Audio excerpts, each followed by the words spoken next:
How to upload a song on SoundCloud. Hey everyone, welcome back to our channel. In this video I'm going to guide you on how you can upload a song on SoundCloud, so make sure to watch the video till the end.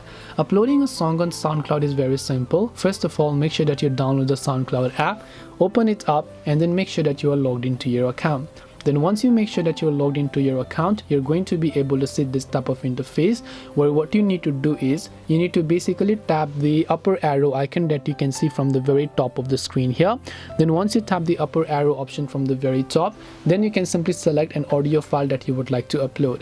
And once you have done that, over here you'll find an option where it says you to enter the title. So first of all, you want to make sure that you enter the title. Then you simply want to make sure to pick a genre of your choice depending upon what is it that you prefer. Then just make sure to tap on the describe your track option and just make sure to enter your details.